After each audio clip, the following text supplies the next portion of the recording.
bạn nơiประมาณថ្ងៃចុងក្រោយនេះនៅពេលដែលមានការបាញ់ប្លង់គ្រាប់ពី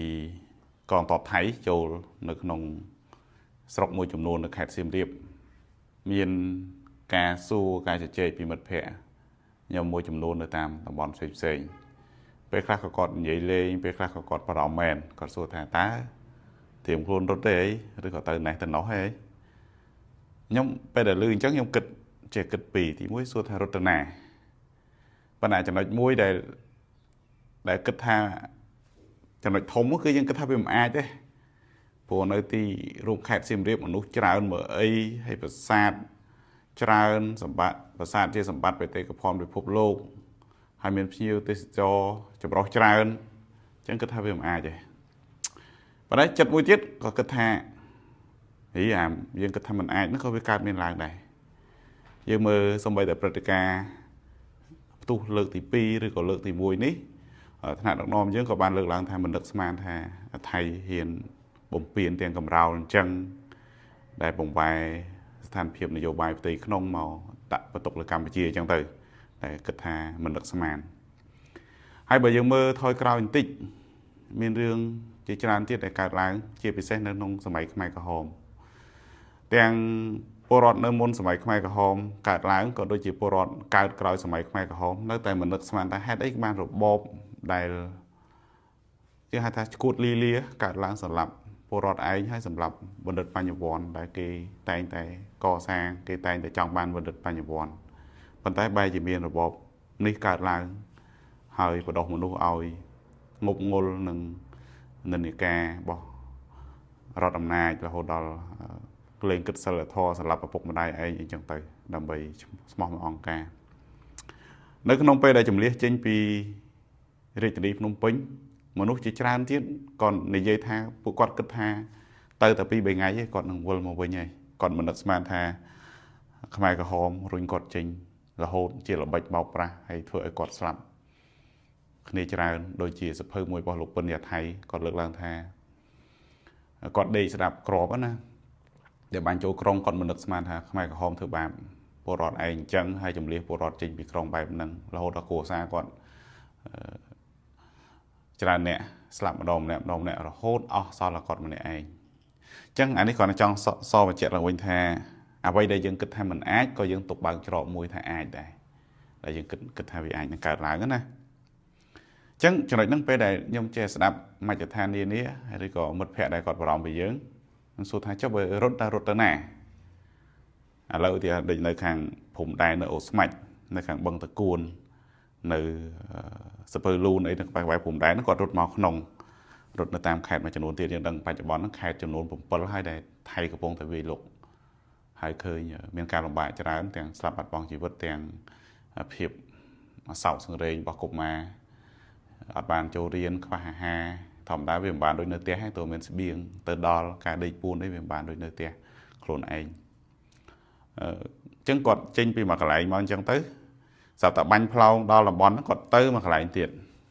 ឬក៏អ្វីដែលមានការចាប់អារម្មណ៍ពីមហាជនមែនទែនពីពលរដ្ឋយើងមែនទែននោះសួរថាយន្តហោះរបស់ថៃដែលហោះចល័តលឿនមានកំណត់ថា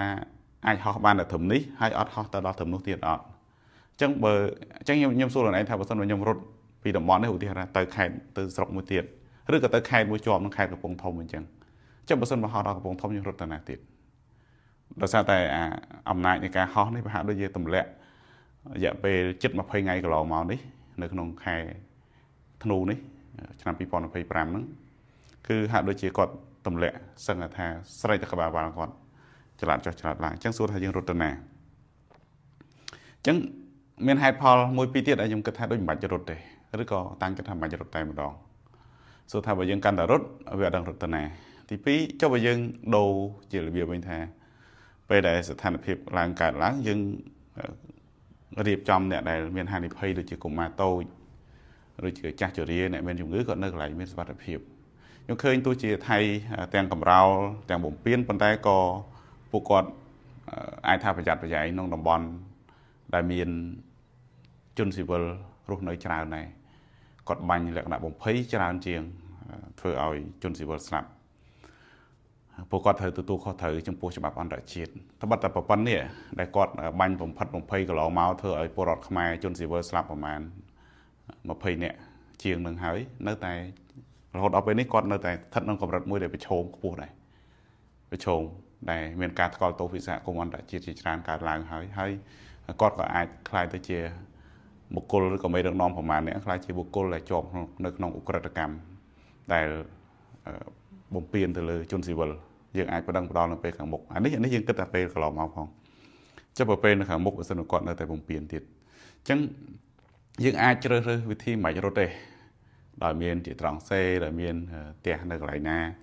ជាក់លាក់ទៅហើយអត្ថប្រយោជន៍នៃការមិនរត់ហ្នឹងមិនឆ្លាត់បន្តព្រោះយើងចូលនៅក្នុងប្រទេសយើងកន្លែងខ្លះចូលរហូតដល់100គីឡូកន្លែងខ្លះវាចូលជាង100គីឡូពីព្រំដែនមកហើយយើងមើលទៅតាមខេត្តដែលប៉ះនៅប្រទេសបញ្ជ័យដល់បញ្ជ័យអីចឹងគាត់ឆ្លាត់មកនៅក្នុងហើយឆ្លាត់មកចូលសៀមរាបចូលកំពង់ធំចូលខេត្តជាច្រើនទៀតនៅទូទាំងប្រទេសអញ្ចឹងយើងមិនបាច់រត់បន្តទេជាក់ស្ដែងអញ្ចឹងយើងរកទីតាំងឬក៏គេហៅត្រង់សេលានដ្ឋានហ្នឹងកន្លែងដែលសុវត្ថិភាពបំផុតទៅពេលដែលមានការហោះមកយើងចល័តទៅឬក៏យើងអាចបង្កើតប្រព័ន្ធមួយដែលប្រកាសអាសន្នដូចនៅជប៉ុនពេលកន្លែងជួយដីគេប្រកាសអាសន្នចឹងទៅនៅតំបន់ឆ្នេរសមុទ្រដែលមានត្រីឆ្លាមគេមានមន្ត្រីគេប្រយ័ត្នការពារពេលដែលភ្ញៀវទេសចរនៅលេងហ្នឹងឧទាហរណ៍មានអាសន្នកើតឡើងគេប្រកាសអាសន្នចឹងទៅអញ្ចឹងបើយើងមានប្រព័ន្ធមួយទៀតដែលជួយរំលឹកពលរដ្ឋយើងពេលដែលវាហោះមកដល់យើងបន្ថយទៅមួយទៀតពេលដែលយើងនៅគឺយើងមានផលចំណេញច្រើនគឺយើងសេដ្ឋកិច្ចយើងនៅតែប្រឹងធ្វើអញ្ចឹងបើតែពិបាកប៉ុន្តែវាអាចដើរបានហើយក៏ជាផ្នែកមួយនៃការទប់កម្លាំងដល់កងទ័ពជួរមុខដែរបើគាត់មានកម្លាំង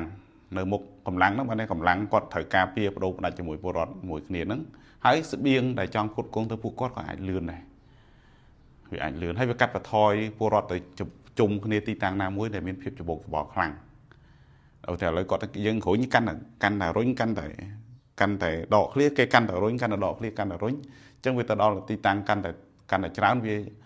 មានភាពអាប់អួរច្រើននឹងដឹងកន្លែងដេកពួនហូបចុកទឹកស្អាតប្រគុណអនាម័យហើយក៏ជាបន្ទុកអាជ្ញាធរកាន់តែច្រើនដែរអញ្ចឹងអានេះជាផ្នែកមួយហើយឥឡូវយើងឃើញចរន្តថ្មីនេះឃើញនៅតាមបណ្ដាខេត្តនានារួមទាំងខេត្តសៀមរាបផងគឺកន្លែងជនភៀសសិតគាត់ដាំបន្លែដាំបកាទៅគាត់ហាក់ដូចជាផ្គត់ផ្គង់នៅទៅវិញទៅមកអញ្ចឹងអង្គស្បៀងអីហ្នឹងមានប្រសង់មានអ្នកមានទ្រព្យធនគាត់ប្រឹងប្រែងយកមកជួយគ្នាវាអាចជួយទប់គ្នាបានរយៈពេលដែលអាចថាជួយគ្នាទៅវិញទៅមកបង្ហាញពីកម្លាំងសាមគ្គី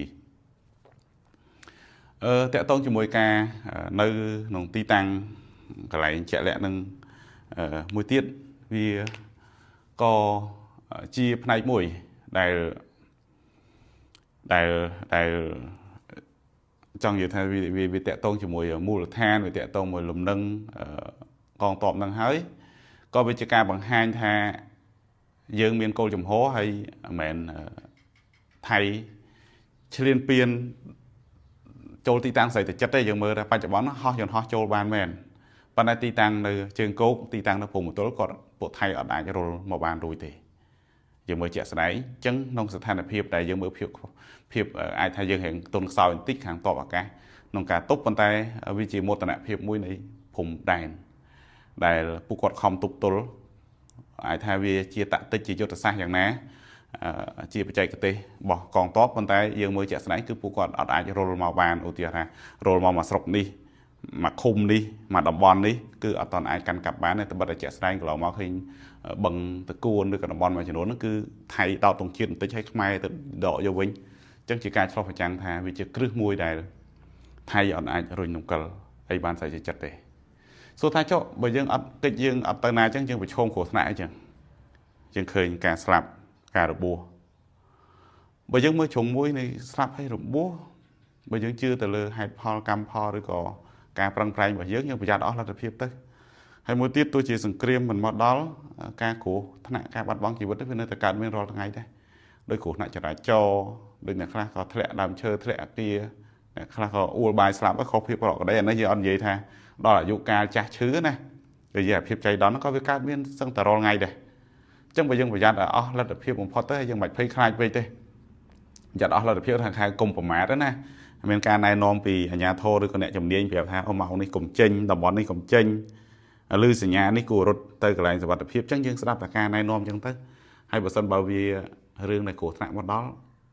vì nơi tại một đó là tôi dương rốt đó ná có vì một đó là và này nó nổi tên ná có vì tay là miền nè tất phiếu chỉ vật ấp tiếng của thằng vì nơi là cao làng chẳng này chắc nhưng ai cắt và thôi cà phê khai chẳng ấy mỗi tiết tại chỉ riêng sầm khăn đấy một nước cầm lăng đây một lúc đại miềnสมรรถភាពនឹងអាចជួយជាកម្លាំងក្រៅពីជួយស្បៀងអាហារការងារនឹងយើងអាចជួយចំណែកមួយនៃការទប់កងទ័ពជួមុខដោយអស់លទ្ធភាពឬអ្វីដែលយើងអាចធ្វើបានឧទាហរណ៍ថាយើងអត់មានជំនាញក្នុងការប្រើកាភ្លើងធំអត់មានជំនាញក្នុងការប្រើឧបករណ៍បច្ចេកទេសចាប់ជំនាញអីទៅលើសភាវុធទេប៉ុន្តែយើងអាចជូនស្បៀងទៅចូលដល់ក្នុងឬអ្នកអាចជូនសភាវុធដោយប្រើកម្លាំងបាយបានជូនទៅឬក៏អាចវឹកហាត់រយៈពេលណាមួយក្នុងការប្រើទៅបើសិនឧទាហរណ៍លើវ័យតែគេប្រើហ្នឹងគេត្រឹមថាគេឧទាហរណ៍គេរើសចូលកម្លាំងតបតែអាយុ28ដល់25អីចឹងចុះលក្ខខណ្ឌណាអានេះខ្ញុំអត់ដឹងជាក់លាក់ខ្ញុំនិយាយថាអំឡុងហ្នឹងចុះបើវ័យលើហ្នឹងឧទាហរណ៍វ័យដូចខ្ញុំវ័យមុំចាស់ជាងខ្ញុំចឹងប៉ុន្តែកាយសម្បទាគាត់នៅមុំហើយចិត្តគាត់ចង់ចឹងអាហ្នឹងក៏ជាផ្នែកមួយដែលយើងអាចជួយផ្នែកណាដែលយើងអាចជួយកើតដែលបង្ហាញពីកម្លាំងចូលរួមក៏ដូចជាលើកទឹកចិត្តដល់អ្នកដែលនៅក្នុងបន្ទាត់ក្រហមអ្នកប្រឈមខ្ញុំជឿថាបើសិនបើនៅព្រំដែនយើងអាចការពារមុំដូចពេលបច្ចុប្បន្នអញ្ចឹងវាមានពីរបីច្រកទី1ការចរចាយើងអាចរកច្រកចេញបានតាមវិធីសាស្ត្រការទូតទី2ប្រហែលជាចរន្តដែលយន្តហោះថៃហោះរបៀបនេះมันអាចហោះអញ្ចឹងបានរហូតឧទាហរណ៍ថា2ខែ3ខែ4ខែដល់មួយឆ្នាំអញ្ចឹងរហូតទេបើសិនបើនៅតែហោះរបៀបហ្នឹងពួកយើងនេះក៏អាចថាពួកគាត់កំពុងតែគិតថាវិធីសាស្ត្រនឹងទប់របៀបណាឬក៏វាបកឬក៏កំទេចយន្តហោះដែលហោះនឹងរបៀបណាមិនអាចឲ្យហោះដដែលយើងរាប់ឆ្នាំទេនេះជាចំណុចជឿជាក់មួយណាអញ្ចឹងជារួមចំណុចនេះដែលសួរថារំកិលទៅណាយើងមិនអាចរំកិលហើយយើងហ៊ានប្រឈមមួយគ្នាអញ្ចឹងដូចរដ្ឋាភិបាលក៏ដូចជាអ្នកពាក់ព័ន្ធតែអំពីនេះមានការរួមគ្នារួមកម្លាំងរួមសាមគ្គីគេហៅអោបគ្នាឲ្យជាប់ក្នុងស្ថានភាពដែលប្រឈមកាន់តែខ្លាំងដូចខ្យល់ព្យុះខ្លាំងមកទឹកបក់គួយខ្លាំងមកគឺយើងទៅតោងដៃគ្នាឲ្យកាន់តែខ្លាំងឲ្យកាន់តែជាប់អោបគ្នាកាន់តែជាប់អញ្ចឹងនៅសល់ពីចំណុចទៀតដែលខ្ញុំចង់លើកឡើងតាក់ទងអោបឲ្យជាប់ហ្នឹងគឺលុះត្រាតែយើងឲ្យមនុស្សមានសេចក្តីសុខមួយគ្នាអញ្ចឹងវាតាក់ទងទៅនឹងការអនុគ្រោះគ្នាកុំឲ្យថាអនុគ្រោះតែមួយខាងអញ្ចឹងក្នុងស្ថានភាពនេះយើងដឹងច្រើននៅក្នុងសង្គមយើងត្រូវការអធិស្ឋានមួយគ្នាក្នុងក្រុមដែលមានទស្សនៈខុសគ្នាជាក់ស្ដែងដូចអ្នកបញ្ចេញមតិយោបល់អ្នកដែលបកនយោបាយផ្សេងគ្នាអ្នកដែលជាសកម្មជនគឺពួកគាត់ខ្វល់ខ្វាយពីជាតិខ្វល់ខ្វាយពីសហគមន៍អញ្ចឹងគាត់ណាអ្នកដែលជួយជំរុញឲ្យមន្ត្រីអសកម្មនឹងប្រឹងប្រែងធ្វើការឲ្យសកម្មឡើងដែលមន្ត្រីអសកម្មនឹងកាត់បន្ថយការពុកអលួយកាត់បន្ថយការខົບខិតជាមួយពួកអ ுக ្រិតជនយើងមើលការបំផ្លាញធនធានធម្មជាតិដែលកើតឡើងបន្តហើយពេលកន្លែងខ្លះក៏ជាទ្រង់ទ្រាយធំដែរតាក់ទងជាមួយពួកអ ுக ្រិតកម្មអនឡាញដែលកើតឡើងផុសផុលនៅស្រុកយើងវាជាកបសោយឬក៏ជាផ្នែកមួយនៃការចូលរួមខុបខិតរបស់មន្ត្រីពាក់ព័ន្ធមួយចំនួនដែលបើកដៃឬក៏ជាកំសោយចុះអញ្ចឹងអាហ្នឹងហើយដែលវាត្រូវការភ្នែកចំហពីបពប្រឆាំងវាត្រូវការពីសង្គមស៊ីវិលវាត្រូវការពីសកម្មជនវាត្រូវការចូលរួមពីយុវជនដែលចូលរួមជួយឆ្លោះប្រចាំងគ្នាហើយហេតុអីបានគាត់លើកឡើងអញ្ចឹងយើងប៉ះដៃយកដៃប៉ះជើងយកជើងណាអញ្ចឹងយុវជនឬក៏សកម្មជនជាច្រើនដែលកំពុងនៅជាប់ឃុំសិតតែមនុស្សដែលមានសមត្ថភាពមានការលះបង់ខ្ពស់អញ្ចឹងគួរតែបើកច្រកឲ្យគាត់សកម្មជននិងយុវជនមិនតិចប្រមាណទេដែលកំពុងតែស្នាក់នៅប្រទេសថៃឬក៏បណ្ដាប្រទេសទី3អូស្ត្រាលីកាណាដាអាមេរិកជាដើមនៅអឺរ៉ុបជាច្រើនទៀតដែលគាត់រត់គេចដោយសារតែចំនួនទស្សនៈអញ្ចឹងបើសិនបើយើងបើកច្រក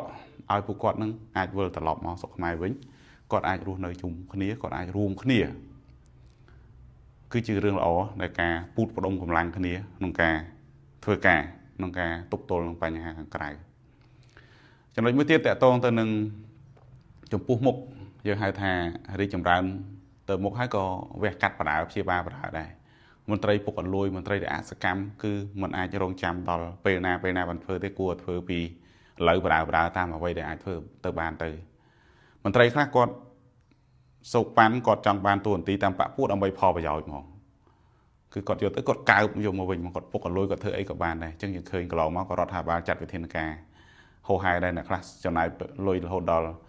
រាប់ម៉ឺនរាប់សែនដុល្លារឬក៏សឹងរាប់លានដើម្បីតួនាទីក្នុងកម្រិតថ្នាក់ក្រុងថ្នាក់ស្រុកឬក៏ថ្នាក់ខេត្តអីចឹងទៅអញ្ចឹងអានេះគឺជាផ្នែកដែលយើងត្រូវតែកាត់បន្ថយយើងគិតមើលបើសិនបើក្រសួងនីមួយសកម្មណាហើយដំណើរការល្អតែត្រឹមក្រសួងកសិកម្មមួយទេបើពលរដ្ឋផលិតទំនិញបានផុសផុលហើយលក់បានជីវភាពទូធាប្រហែលជាអាចកាត់បន្ថយពលរដ្ឋច្រើនណាស់ដែលមិនបាច់ទៅធ្វើការនៅថៃអញ្ចឹងអាហ្នឹងដែលយើងមើលថាធ្វើឲ្យជាតិយើងខ្លាំងពលរដ្ឋយើងខ្លាំងបានជាតិយើងខ្លាំងពលរដ្ឋយើងសាមគ្គីគ្នាបានជាតិយើងខ្លាំងដល់គាត់សុខស្រួលទាំងអស់គ្នាបានប្រយោជន៍អស់នេះហើយវាយុត្តិធម៌វាអត់អាចនៅរួមគ្នាដោយខ្លួនឯងដេកសុខខ្លួនឯងដេកស្រួលហើយធ្វើបាបគេអាហ្នឹងវាអត់អាចរួមគ្នាបានទេអញ្ចឹងយើងគួរតែបង្កើតប្រព័ន្ធមួយហើយយើងលះបង់ផលប្រយោជន៍ផ្ទាល់ខ្លួនហ្នឹងព្រោះយើងអ្នកដែលធំបច្ចុប្បន្នត្រូវមករស់ហើយជាមិនពិបាកទេហើយត្រូវមករស់ហឺហាក៏មិនពិបាកដែរអញ្ចឹងយើងគួរតែបង្កើតប្រព័ន្ធមួយឲ្យវាយុត្តិធម៌ហើយមនុស្សផ្លាស់ប្ដូរគ្នាបានចំណុចមួយទៀតដែលត្រូវរួបរวมឲ្យមនុស្សសុខពេលបច្ចុប្បន្នហ្នឹងគឺស្ថានភាពសេដ្ឋកិច្ចបច្ចុប្បន្នហ្នឹងគឺវាតឹងសឹងថាប្រហែលសប្តាហ៍ចុងក្រោយនេះតឹងជាងកូវីដទៅទៀតតឹងឆ្ងាយណាស់អញ្ចឹងពិបាករកចំណូលពិបាកសងបំណុលរដ្ឋាភិបាលគួរតែមានវិធានការណាមួយអាជ្ញាធរគួរមានវិធានការណាមួយឲ្យពលរដ្ឋឆ្លាស់ខ្លួនឆ្លាស់ចិត្តថាបធូរកុំឲ្យវាមានសម្ពាធព្រោះឥឡូវយើងឃើញថាដោយសារតែកន្លងមកក្នុងប្រព័ន្ធហ្នឹងវារឹតកឲ្យចំណូលទាបហ្នឹងវាធ្វើឲ្យពលរដ្ឋជាប់ផុងនៅក្នុងសេដ្ឋកិច្ចបំណុលនៅខៅប្រព័ន្ធថែមទៀតអញ្ចឹងបើសិនបើការអាចដោះស្រាយអាចបធូរអាចរកយន្តការណាមួយកុំឲ្យសម្ពាធគាត់ខ្លាំងពេកគឺពលរដ្ឋបារម្ភណាយើងឃើញថាសកម្មអ្នកដែលអត់ឃ្លានអ្នកដែលមានបន្លែបកាមានលុយតិចតួច1000 2000គឺគាត់ចូលសស័កសស្រាមមែនតើគាត់យកស្បៀងអាហារគាត់ទៅផ្ទាល់អញ្ចឹងបើសិនបើគាត់ធូរធារបន្តិចជាងនឹងតិចវាកាន់តែសកម្មថែមទៀតវាកាន់តែប្រសើរថែមទៀតហ្នឹងហើយខ្ញុំជារួមមកជុំវិញបញ្ហាស្ថានភាពសៀមរាបដែលជារួមខ្ញុំគិតថាមិនបាច់រត់គេចទៅតាមស្ថានភាពហ្នឹងទេ